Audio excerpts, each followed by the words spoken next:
นี่ก็คือการก่อสร้างเส้นทางถนนคอนเกตบ้านพระโพของเฮาอาสันก้าวขอเสด็จเจริญพรองค์ตนญาติโยมรวมบุญรวมกุศลอุปถัมภ์ในการสร้างถนนหนทางเพื่อไปมาสะดวกสบายการสัญจรไปมาก็ง่ายสัญญาณโยมมาก็ขอเสด็จเจริญพรเด้อความบุญความกุศลนำสาวานพระโพเฮาสร้างบุญสร้างกุศลนำกันเนาะประกอบส่วนเป็นปูนเป็นแหเป็นทราย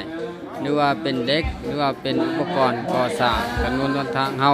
ก็ขอเสด็จเจริญพรเนาะญาติโยมเฮาด้วยจะเป็นปัจจุปัจจัย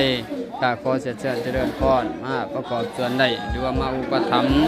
ในการสร้างถนนหนทางเพื่อพัฒนาประเทศชาติบ้านเมืองให้เจริญรุ่งเรือง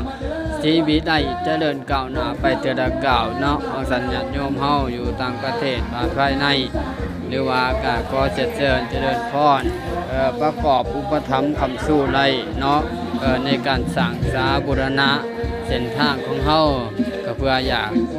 อนาคตต่อไปก็เจริญ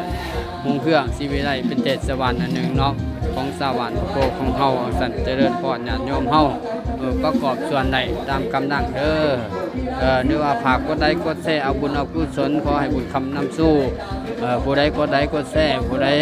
ส้มหับส้มก็ขอมีแต่ความสุขความเจริญให้มีโชคมีใส่เงินไหลน่องทองไหลมาเต็มดีเขาเต็มดีคือเก่าอมอูหาหมูมาเงินมามีมาเด้อญาติโยมเด้อสาธุนำมาเอาบุญเอากุศลนำกัน